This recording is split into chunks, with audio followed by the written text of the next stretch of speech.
Need to find the perfect gift? Don't panic.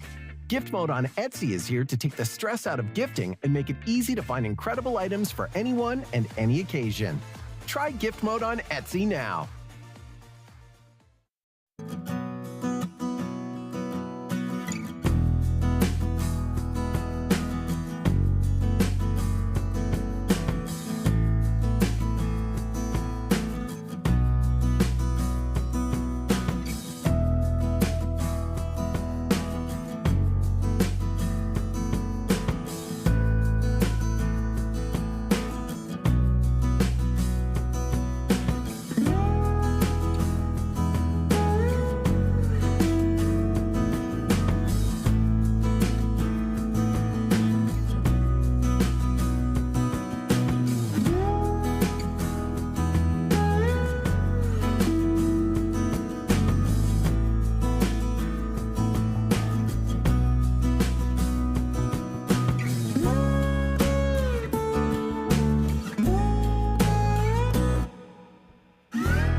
And start the live stream.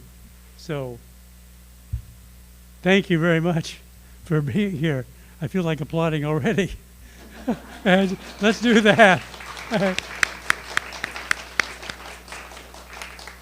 Thank you for being here.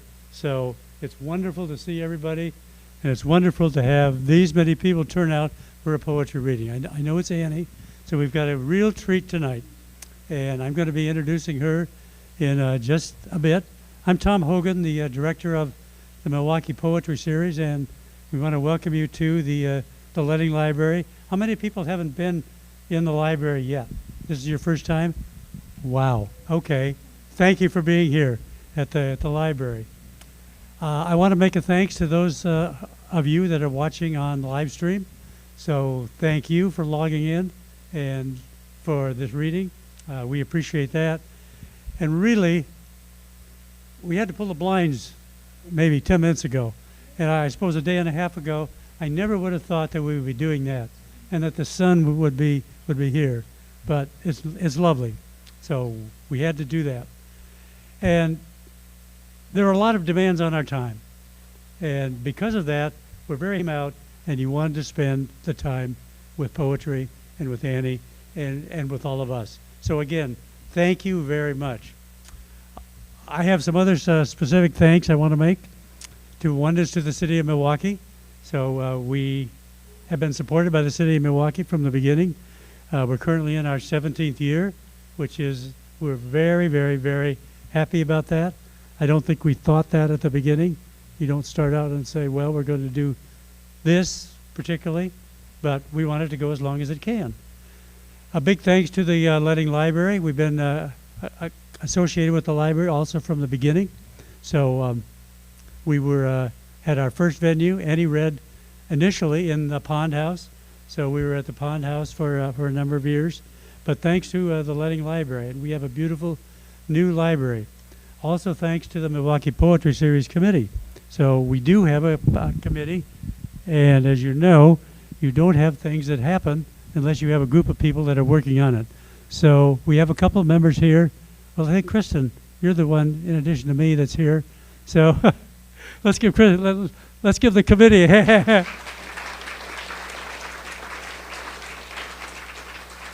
because you really do need people that are working on things to have them happen.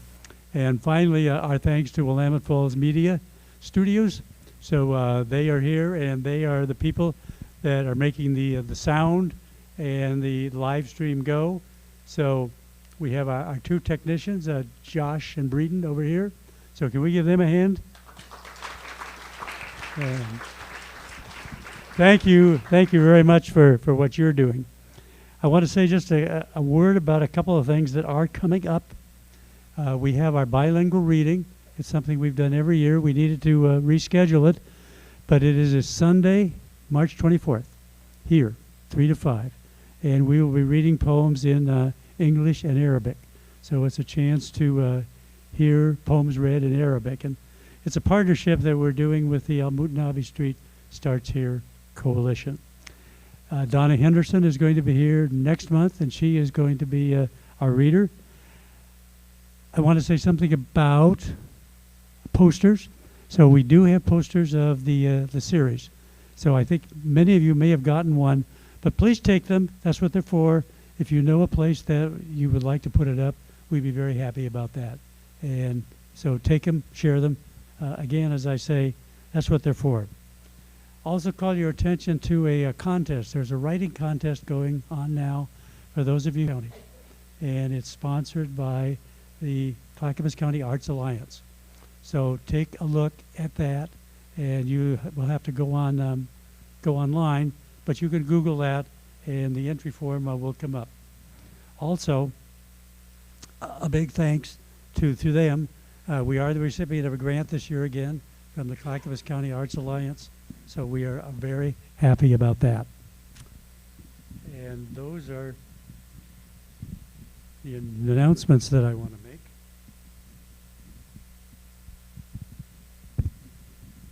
And now, it's my pleasure to introduce our poet tonight. To this, I already said that Annie's read here once before, and previously she read. You can't hear me? Okay. Well, I guess you really have to talk into the mic. All right. I've got it down here. It's a little lower for Annie. I need to do this. So, good. Thanks. So she began writing poetry after her first visit to Oregon Old Growth Forest, and now writes and teaches poetry wherever and whenever she can.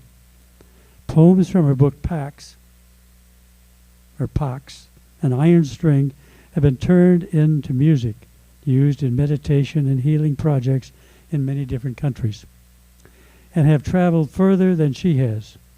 She wishes they would take her with them. So, it's a lot of pleasure. Would you join me in welcoming our poet this evening, Annie Lighthart. Annie? Okay.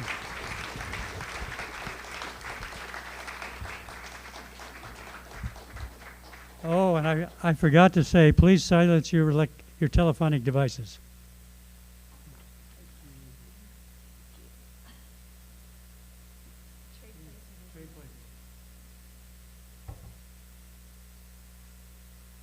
I never get over the fact that people leave their houses for poetry.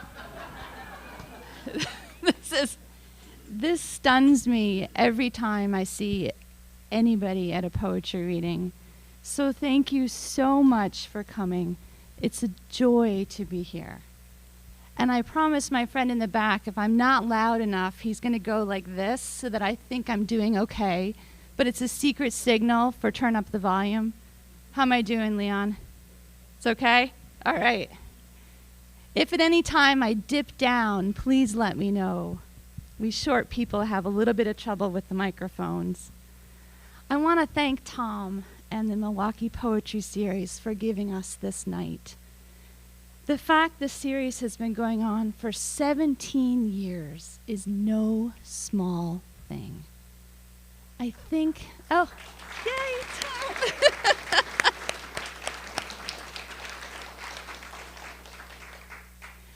I think the moments when we feel all is right with the world are very few and far between. And for 17 years, this series has been providing those moments once a month. And hardly anyone creates a leisurely hour for poetry that includes a question and answer, period. So this series genuinely welcomes a deep dive into poetry that is so rare in the world. But I have to tell you, standing up here, that the gift of that hour goes against my early training as a public speaker. When I started, my director gave me, with great persuasion, the 5 B's of public speaking. He taught them to me, he emphasized them vigorously, and I took them deeply to heart. The 5 B's of public speaking are: be brief, baby, be brief.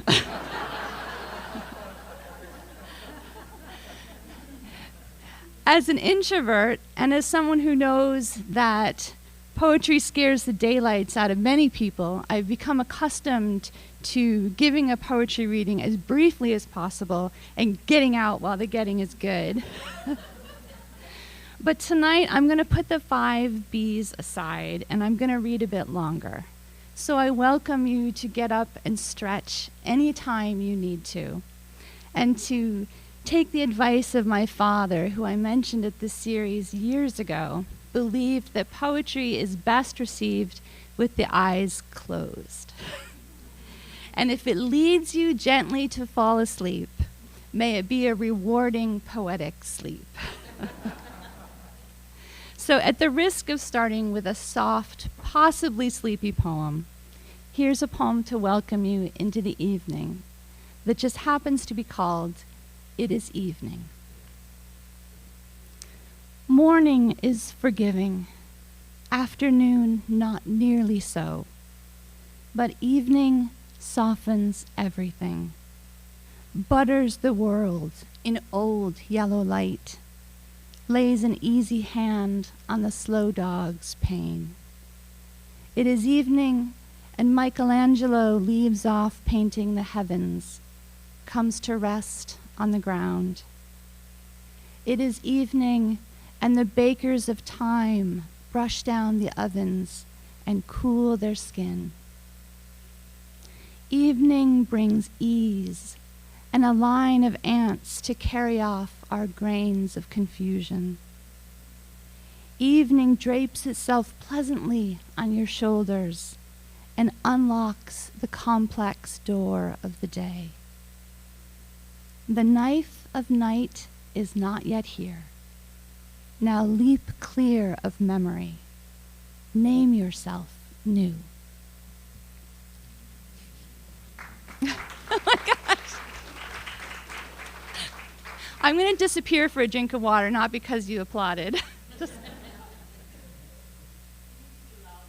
Okay. Let's try this. How's this? Is this working? Okay. Keep me on my toes. I just realized I have no real segue into this next poem. Just a confession. This year I have become obsessed with honey. I'm not a honey aficionado, but I am very passionate about it.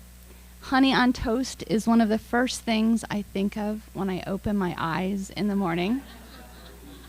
Walt Whitman once said that he thought that there were some themes that poets loved best: night, sleep, death, and the stars.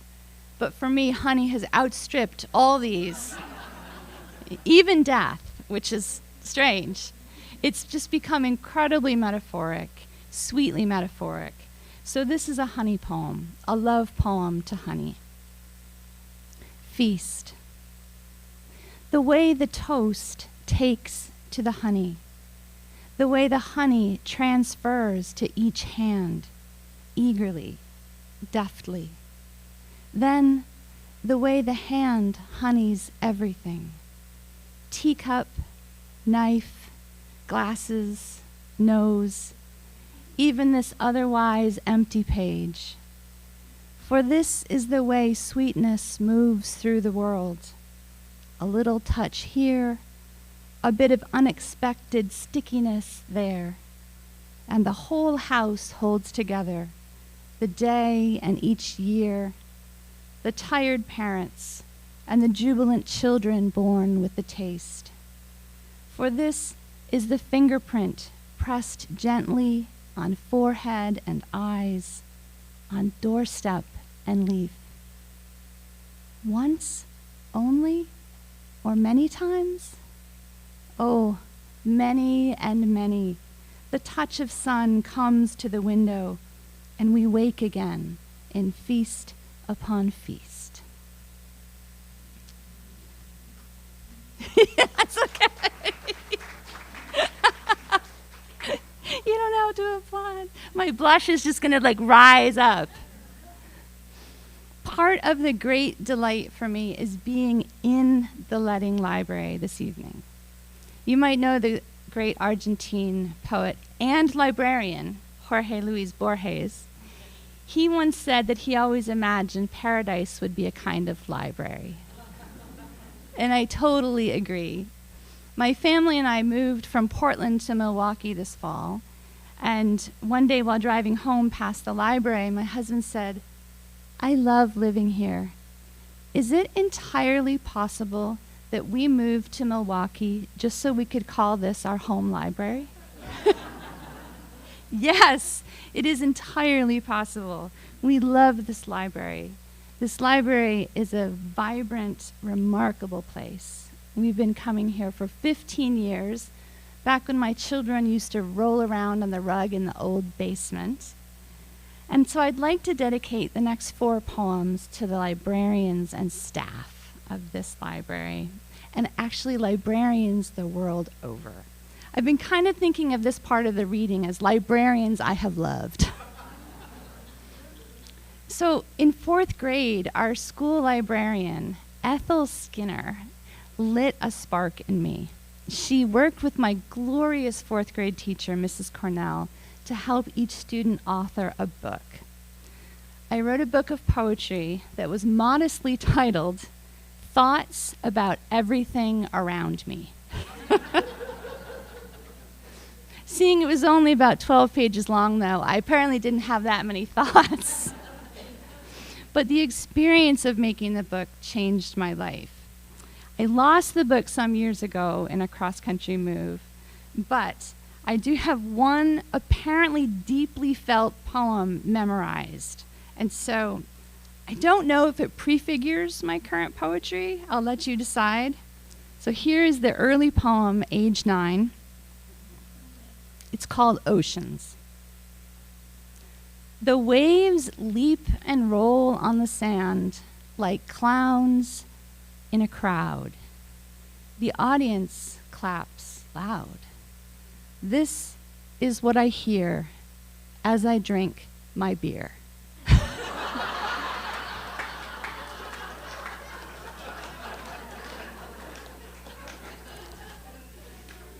When my parents read the poem, they were horrified.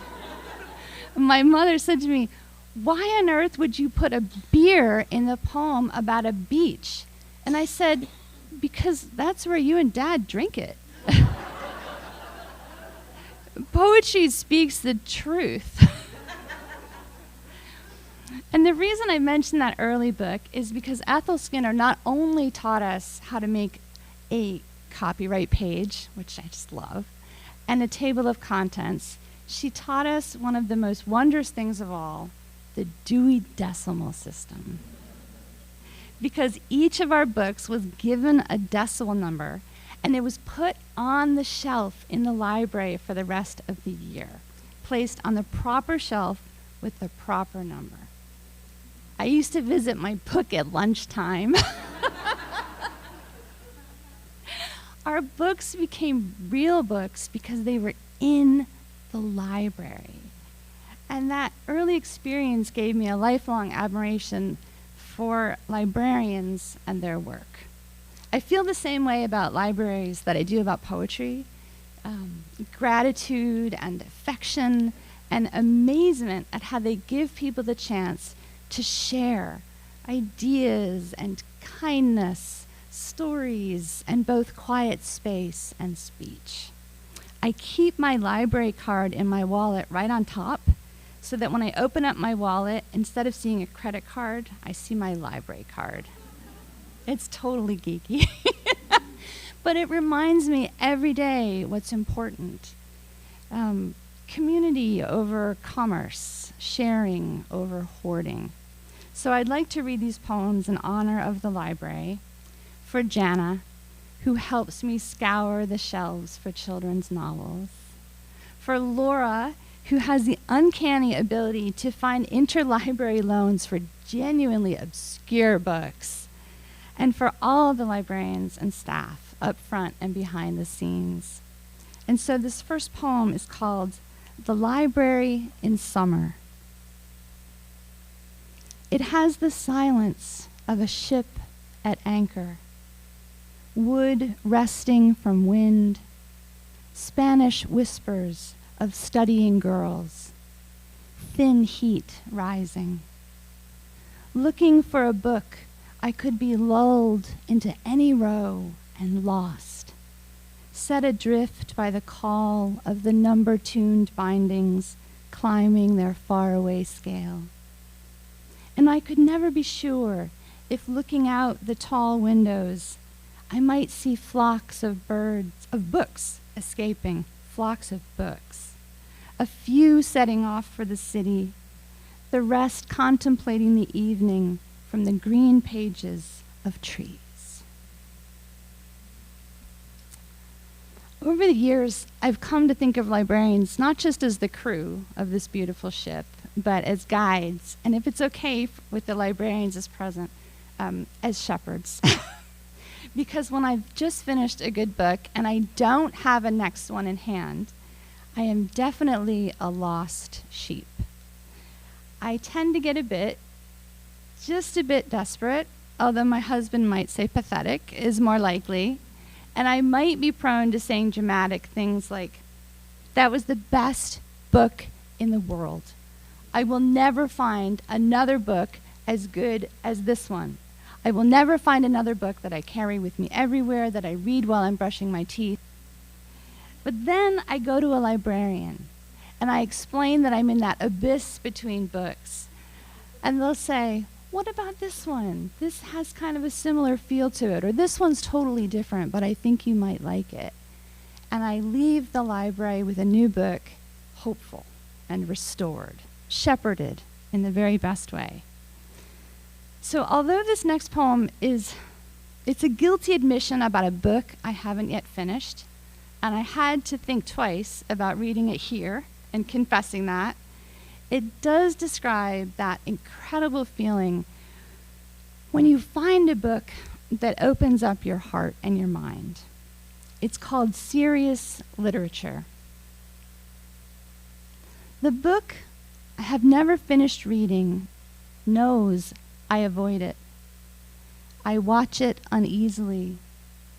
It likes to nudge its fat spine to the edge of the shelf, likes to consider a fall in which it would land like a cat if a cat were a book, which is to say easily and open to just the right page, which is the page near the end I have never quite reached, the one that will make my eyes into canyons, the one that will make my mouth break from my mind, so that silently I will doubt all other truths and live differently.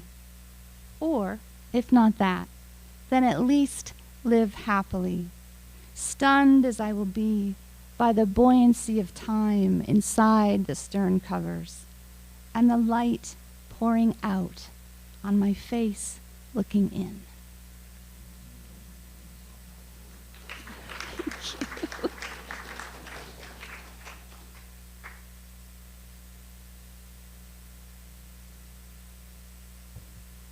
I brought a strange little poem that's basically a super fast tour through some of the most loved old books on my shelf. It runs from Beowulf through the Brontes to Gilgamesh, the Iliad, St. Francis's Canticle, and it ends with Wolfram von Eschenbach's Grail Romance, Parzival. It's a highly opinionated list, and it leaves out about 1,000 books, including all of Jane Austen's, which I'm just going to admit is a crime. I couldn't fit them all into the poem, but the last few lines refer to what is my top favorite moment in Wolfram's book, in which the title character, Parzival, who is pretty much a goofus from the beginning, talks with the Fisher King.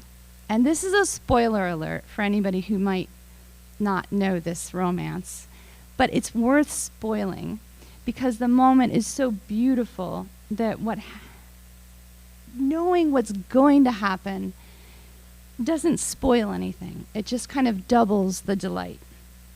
And what happens is both soulfully beautiful and practically beautiful. So, Parzival is this guy who becomes a knight despite knowing nothing of the world of chivalry or basically the job itself. And because he's such a goof when he starts out, he's given the advice not to go around asking questions. He takes this very seriously, and it leads, of course, to mistakes and dire consequences. Parzival, Fisher King, who has led a life of violence, and he now suffers incessantly the torment of his last wound. And long story short, no one can heal the Fisher King, but it just so happens that when Parzival grows in heart and mind, he hits on the cure for his uncle. He simply asks him a question, and the question changes everything. I'll let the poem tell you what question he asks. The poem is called Why Read Old Books? Why read old books? Because Beowulf also wants a way out of a tense and violent, as does Hrothgar with his geopolitics and the practical troubles at home in the hall. Because the Brontes plus Moors. Because Enkidu. Because Gilgamesh wept. Because Hector takes off his helmet. Because Francis sings of the sun. Because knuckle-headed Parzival eventually cuts to the chase and asks, Uncle, what ails thee? And manages to unshackle us all. It's Parzival's question that undoes me every time. It's so simple, and yet it cuts like a knife to the heart of the matter. What would last book poem dedicated to our loved librarians? And it's one that's hard for me to read, but I read it for the first time last fall, and a wise and kind person heard me and told me to keep reading it. The wonderful author you may know, Barry Lopez, he once said, if stories come to you, care for them and learn to give them away when needed. Sometimes a person needs a story more than food to survive. So I'll read this poem, this little story. It involves my father, and it's about the gift of books he gave me while I was growing up. The books were quiet consolations and connections. They were also doors that let me escape a difficult house for a while.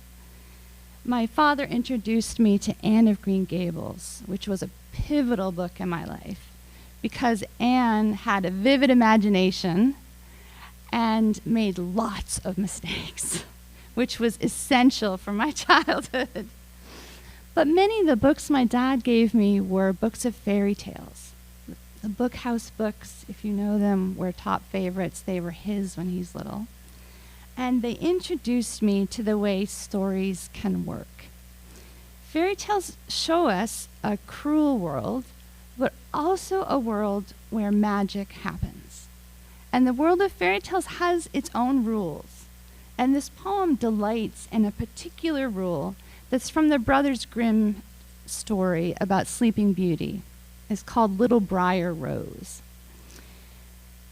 And the rule is that once a bad thing is done, it cannot be completely undone, but it can be changed. It can be rearranged. It was a key lesson for my life. One of the rules of stories. The fairy godmothers who bring blessings to the child cannot undo the curse of the one who gave the gift of harm. But we are to keep in mind the proper order of the tale. The curse is given before the last good godmother bends over the cradle. And so what cannot be undone can at least be tempered or encompassed in a kinder hand. In such a way, during the terrible years, my father gave me, his strange youngest, books to read alone in my room, saying, "Good things often come late and small," meaning his gift and my life at the same quiet time. Thank you.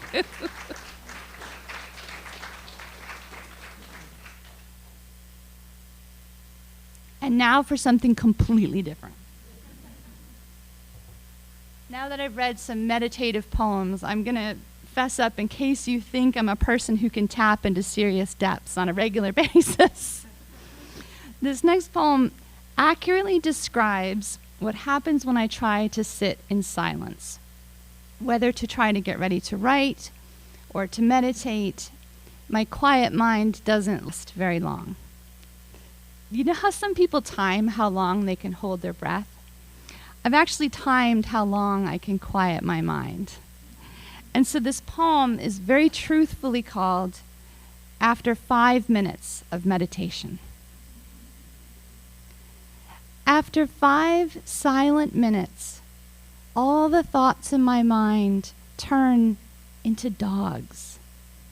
My head, an old Volkswagen made for dogs to leap into,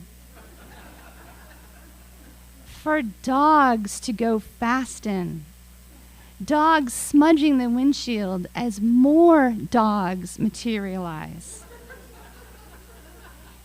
tails and slobber flying until there are hundreds of dogs hanging out the windows, half of them considering a jump, half excitedly scratching the paint, all howling loudly at other thought dogs lolling unleashed in the street.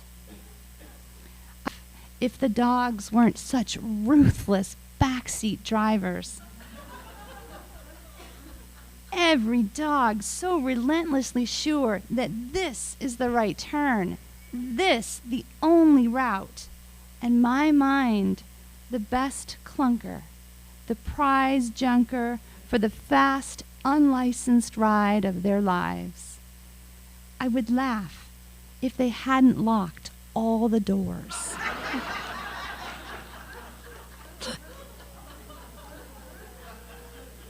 I'm glad I'm not alone in that. You've restored my faith. Thank you. I brought a poem that I'd like to read for all the poets out there, the hidden or the not so hidden poets, the new poets and the seasoned ones. It's really lovely to be together in poetry. Poetry is this mysterious thing. You know how you're supposed to have an elevator speech for your work? You know, sort of a vivid, quick description that could be delivered in the space of an elevator ride.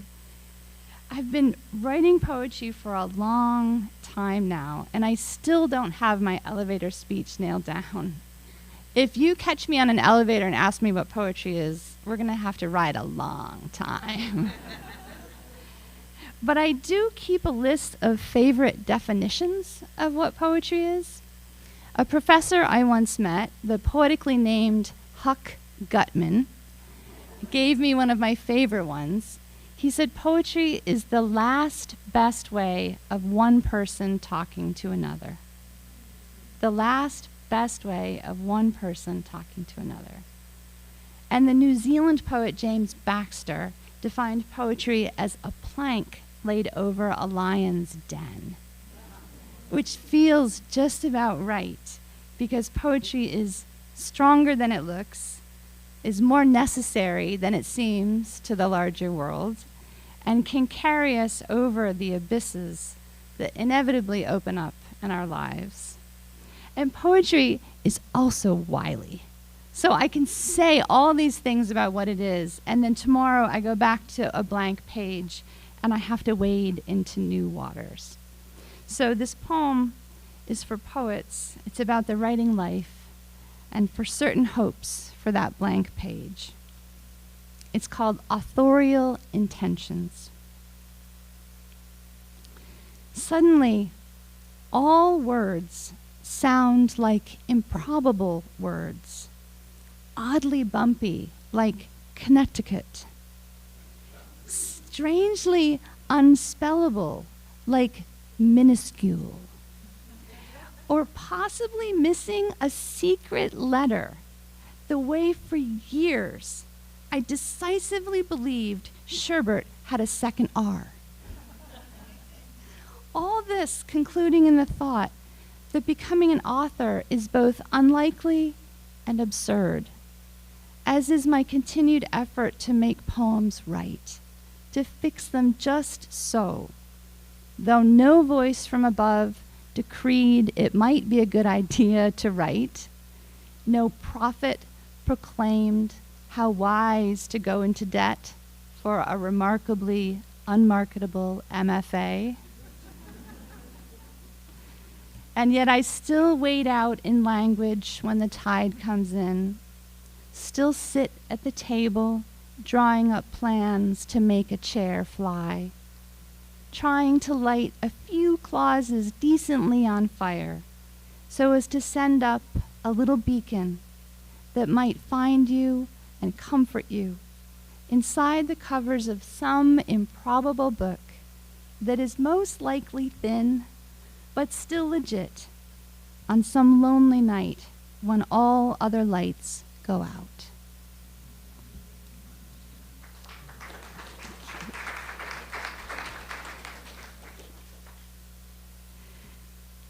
Lately, I've been working with people who are much younger than me, and aside from being startled at finding myself older, I'm startled at the great gap that opens up between people, between generations, when you talk about music. I tend to think of music as relatively timeless. My dad could sing Begin the Beguine or The White Cliffs of Dover, songs that he heard when he was 18 and drafted into World War II, and the time came alive for both of us, which is why when I was humming a Bee Gees song the other day, I was taken aback that the Bee Gees have been pretty much wiped out of the younger generation's playlists. And a playlist, for those of you who don't know, is like a mixtape with no tape. I do know the Bee Gees aren't going to have a shelf life like Bach or Beethoven, but I had hoped they would last just a generation more. So this is a poem for those feather-haired Australian angels. It's a true story about station 98.7 KISD, KIST, in South Dakota. And if you hear the song, How Deep Is Your Love, going through your head while I read it, so much the better. It's called And Suddenly 98.7 KISD. Some blessings come in the form of soft rain, soft hands, of rays in darkness.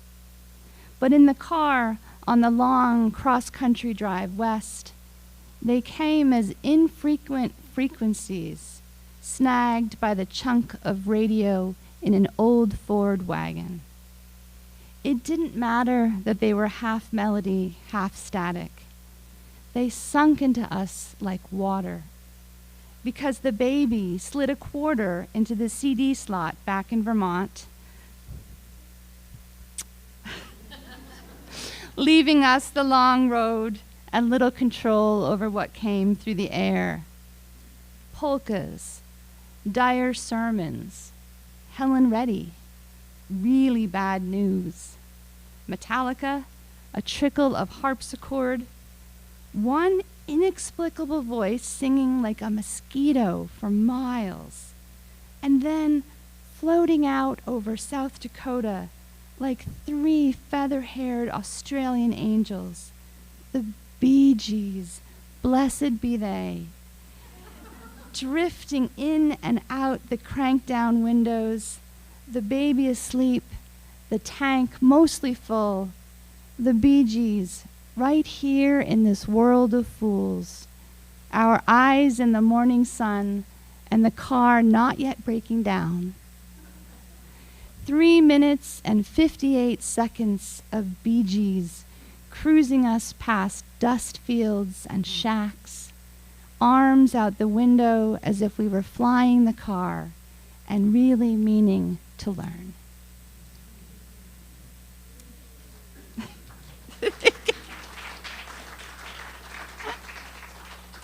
I never thought I'd get to write a poem about the Bee Gees.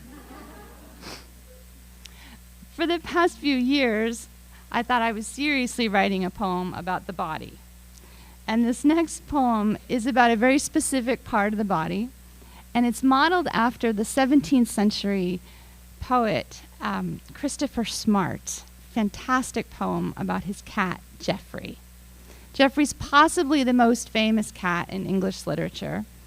And Smart starts out, "For I will consider my cat, Geoffrey." And he goes on to describe him in just glorious detail. And you might know that he inspired Mary Oliver's poem, "For I will consider my dog, Percy." The inspiration hit me closer to home. Poem is a poem to my teeth. It's called Examination. For I will consider my teeth, for they are once a great blessing and bane, for they are younger than me, and yet more speedily decline. For their wisdom was impacted and pulled fourfold. For this was done by force and regretted, for they are a tribe. For each day they call roll by means of the tongue. For they have learned by heart their appointed tasks. For some make themselves hatchets. For some do the work of a mortar and pestle. For some live by the sign of the dog and thus tear. For half live upstairs, half down, and come together amenably for meals. For they are the servants of the jaw, duly and daily at work. For they brood over a host of sweet things. For with age a blast of cold dismays. For the sound of the drill is a scourge. For one suffers heavily under the burden of a crown. For they rue giving pain and grieve the tiniest hole. For the which penance they nightly abide the whip. For they reside in darkness and do not complain. I like how the floss one takes a minute to register. For they tell stories of the vastness outside. For in their myths the gods are great oaks. For they consider themselves also noble and rooted. For they, like the branch, pushed forth well-loved buds. For they knew that with the little ones they must be parted. For this is one of the many trials they accept with resignation. For they are inhabitants of a venerable house. For they realize there is no turning back.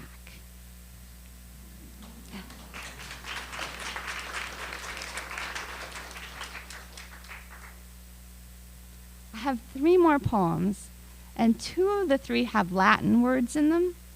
I'm married to a medievalist, and we have a very nerdy household. And so Latin kind of floats around a lot.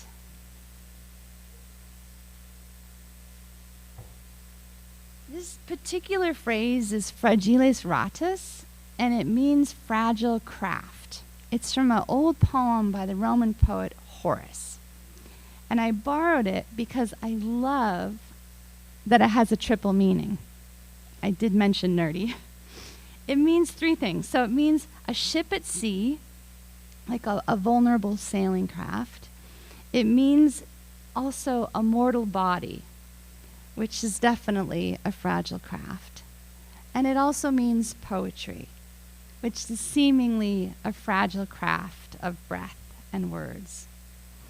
But while the phrase does have fragility in it, it also has the converse idea of strength. Because all 3 things, the ship, body, and poetry, travel. They all have a remarkable strength and soundness to them. Fragile craft. See how the sidewalk does not attempt to be a boulevard. Be like that, a stretch of plain self from door to street. Be the ant moving toward a crumb on the plate, one of many climbing enormity. Haven't you had enough of the thin film of disguise, the dodge, the fever of persisting in what is not quite true, some better other self? Culprit of your own life, try a true name. Call yourself love. Call yourself dear one. Put an arm around your shoulders and go home for soup and crackers and a glass of ginger ale. In the morning, the fever might be gone, burned up in one clean, honest sleep. The hand on your forehead could be your own, as well as the physician's pronouncement, fragiles ratus, the fragile craft, mortal, but still able to rise. And this next poem is called Pax, and it's the poem on your broadside. I'd like to thank the Milwaukie Poetry Series for making broadsides. They feel like party favors, and they make this a party. This feels like such a lucky celebration. I once admitted to Tom that naming my book Pax, Peace, took all the moxie I had. Because how in these terrible times could you name a book Pax or Peace? But I have children. I have hope. So how could I not? I named the book Pax because I love and believe in peace. And it's in Latin because I love the word pax more than I do the English word peace. I think it's that squeaky E in the English word peace that makes it sound deceptively smooth and easy. But we all know that peace is not an easy thing. It has never seemed to be an easy thing in any place at any time. And that's why I love the grittiness of the word pax. I love how it looks and sounds like pox. And I love that it feels like a stone that gets in your shoe. It should worry you until you, you work it out. I love the fact that such a small, gritty word represents such a huge, spacious idea. And I think that sometimes we need to get startled out of a word or an idea in order to see it again, in order to reconsider our relationship to it. And I love that Pax is an old word. It goes back and back in the troubled history of the world, and it still exists. We humans, we have a terrible track record in terms of making peace happen. And yet, we still have words for it, in every language, in every culture. So during the pandemic, I had the lucky chance to take part in a reading of English and Arabic poetry put on, as Tom mentioned, by this series and by the organization Al Mutanabi Street Starts Here. Al Mutanabi Street, if you don't remember back a while, is the historic book-selling market in Baghdad. And it was bombed, it was leveled in 2007. And the car bomb set there not only killed and injured people, it destroyed books. And it destroyed a traditional center for literacy and debate. And Al Mutanabi's yearly commemorations are seeking to celebrate that free exchange of ideas and knowledge. And so it was such a joy to have a poem translated into and read in Arabic, with thanks to Dr. Buhar Budi for this Arabic translation. It's just a little poem. It's just 7 lines long, much like peace. If you blink, you'll miss it. So I'll try to read it slowly. Pax. Peace came with no words. It was a frame around darkness, the gate to a city far in my head. It contained murders and torture, death circled by fire. It held also the husk, the green spur, and the strong second leaves. It was a new bird, a broad field like the sea. Peace was the shore. It was deep in the world. You were there. We were many. There were no separate stars in that sky.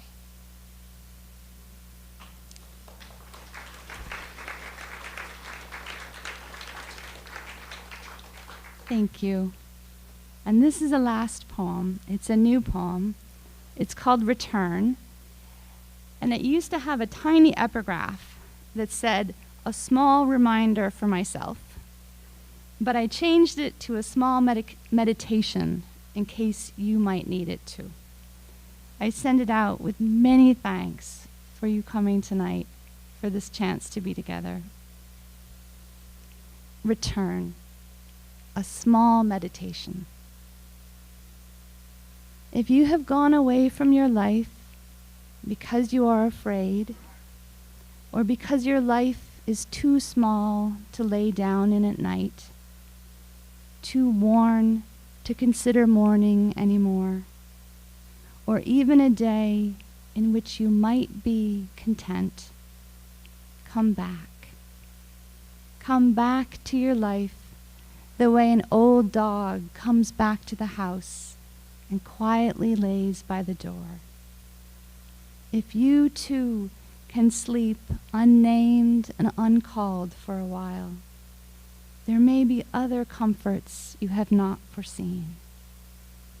Grief and fear may kick at the gate, but for you there is only one thing. Mouth and nose bring air. Belly rises and falls. You are moored right here, right here. You are moored right here. Thank you.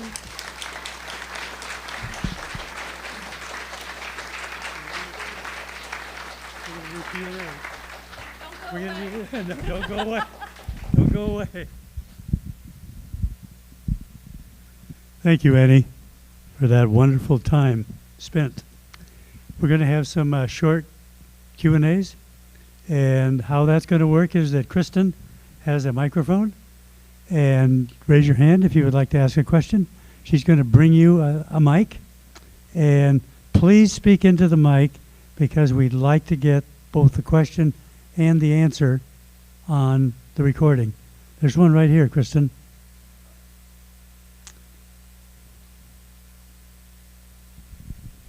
Here we go.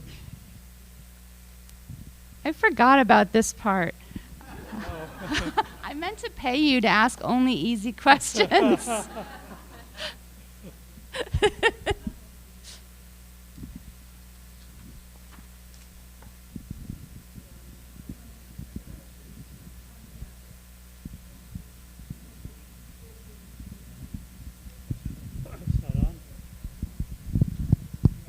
I think it's on now. Okay. Oh, Okay, young lady. Very close to it. Old lady. First of all, thank you so much. I felt so seen, particularly with that last poem. Oh my gosh. That was, I'm going to think about that a long time. One thing that you said that struck me in my heart, as you said, when you were talking about the poem Fragilis Rapha, forgive me if I don't get that. You said poetry is a craft of breath and words. You said breath first. I'd like to know more about that and how it informs your poetry. That is not an easy question. I'll see you later, young lady.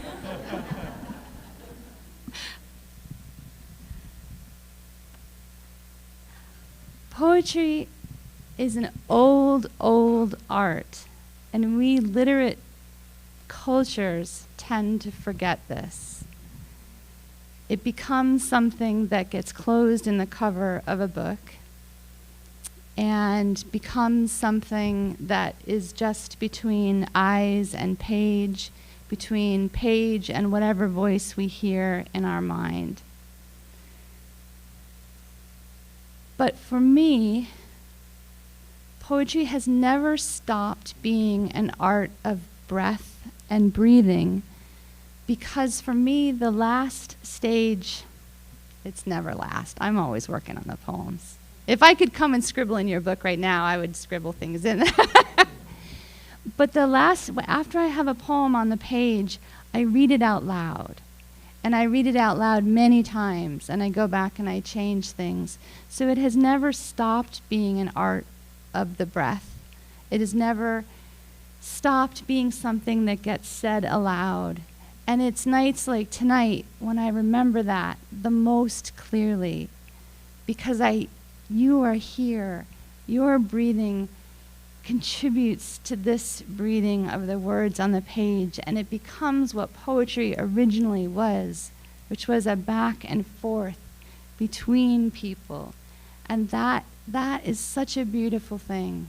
That's why these readings, these series are so important, to have that give and take, and to remember that something changes when we say words out loud. I mean, some magic alchemical thing happens when we speak the words out loud. So as much as I love writing and things like that, the words have to be said out loud in our personal relationships as well as poetry. But I think that's where it comes from. I hope that answers your question.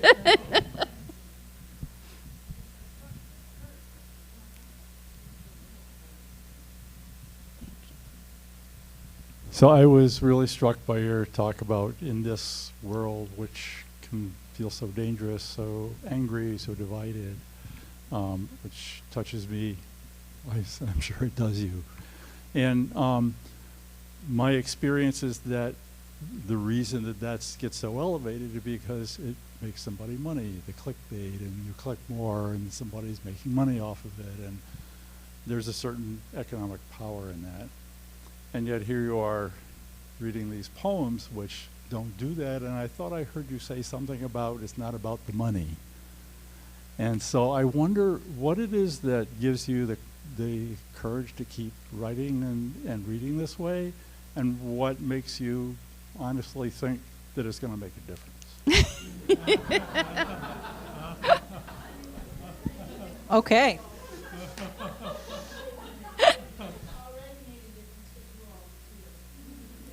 Oh,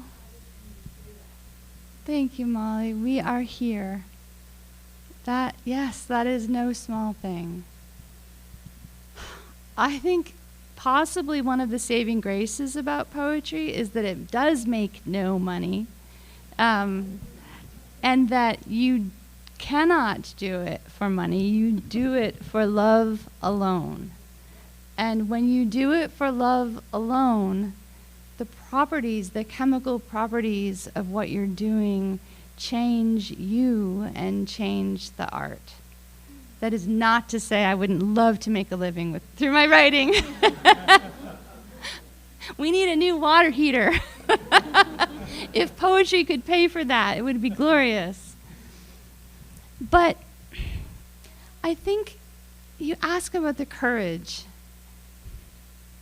I think beauty is a form of resistance. And I think the beauty of poetry is its own form of resistance. And it has to be. Because there are many other ways in which we need to resist the powers that be, the powers that try to change us. But beauty is one that gets forgotten. I think it gets regularly forgotten and dismissed and undervalued. And if we keep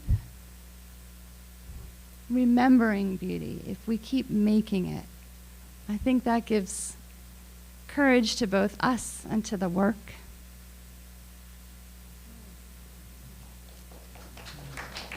Thank you.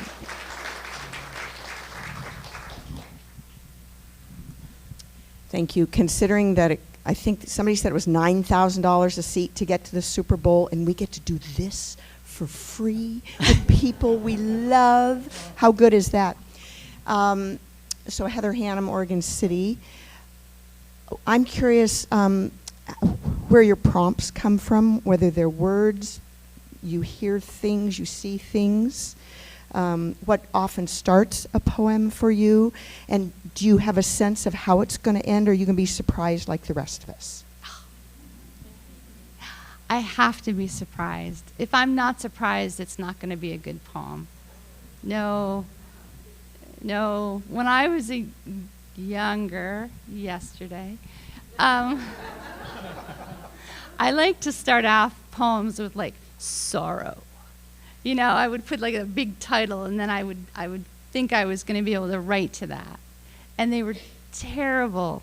I wrote really, really bad poems.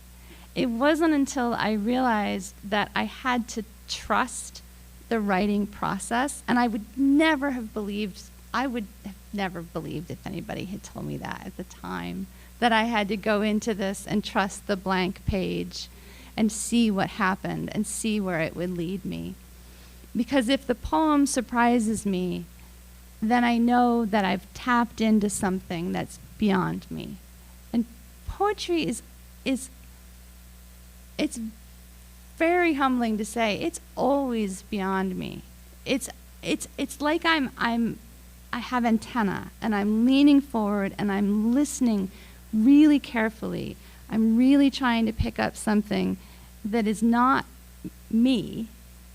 It's not like I'm channeling something either. I don't have that power. I know some people have that power. I don't have that power. But I am listening very carefully. And my prompts do come from the ear. I'm not a visual poet as much as I want to be. I'd love that. But I'll hear a word, like I have a new love affair with the word amenable. I love the word amenable, and it popped up in a poem, and I was like, yes! I got amenable in a poem. And so a word or a phrase will just kind of float around, and I'll hang on to it, and I'll repeat it, and I'll think about it. And then if I'm lucky, and if I don't grasp too tightly, if I grasp too tightly, it's just gone. But if I hold it really lightly, and I kind of listen to it, then it leads me into a poem. 2 more questions? We'll start here and then we'll work our way up. Does that sound good? More of a comment. We now know why Annie has such a sweet-tempered personality. Don't ask my family about that.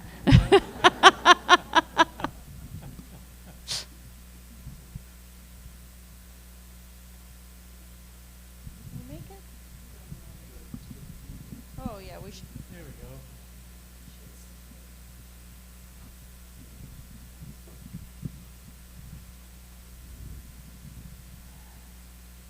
I was curious about your thoughts about the relationship between poetry and song. We know that one of our singers from the 60s and 70s was given a Nobel Prize in literature for songs. My youngest son, who I say young, he turns 40 this month. He is the baby of the family, yes. Since he was, I don't know, little, he wanted to be a singer-songwriter. And I look at some of the, he makes enough money doing shows locally in the Cleveland area to pay the mortgage. But mortgages are a lot cheaper in Ohio than they are here. And I just was struck by how you could strip away the music and there's a good poem in there. So just curious as to how you see the connection between the two. I think the connection is very strong. It's very strong. And that's where we started from, poems as songs. Our early poems were songs. They were music. The ones that we tend to remember, I think, tend to be musical. And if we look at them as songs, if we look at them instead of as sort of complex literary devices, inventions, structures, what they can be then is a song. And a song is something that tends to speak heart to heart. And I wish more poetry spoke heart to heart like that.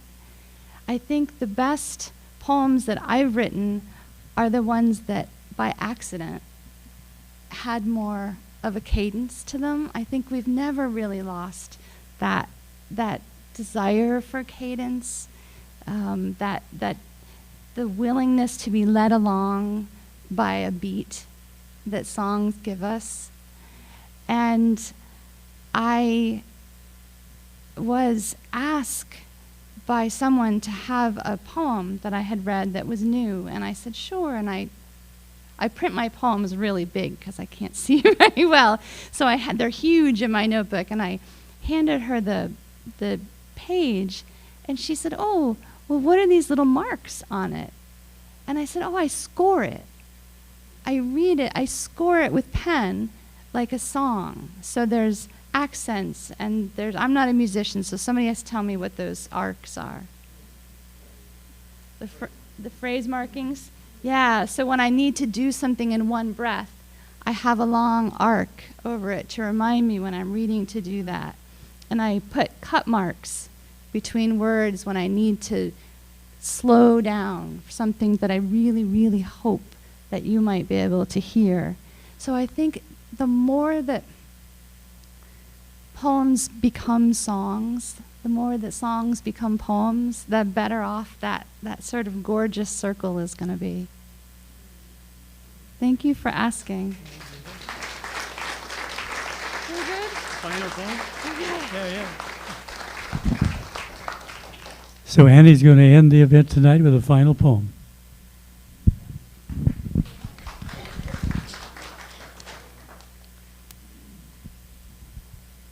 So this very last poem is part of a longer poem called Remarkable Lives, and it is for you, for your remarkable life. There are those who have flown low over the savannah and seen the wild running herds and the waves of birds rising. Those who have sunk themselves into the ocean and come up with news. Those who have seen the many cities and people, all of us strange and new, even after all of this time. Those who have heard the old songs and speech, who live near the minarets the mountains, the farthest crumbling walls, the spaces that open to wind and grasses and are complete. And this morning, in a plain yellow room, the baby who took my face in his hands and looked in my eyes, a line of light between us. Thank you for coming.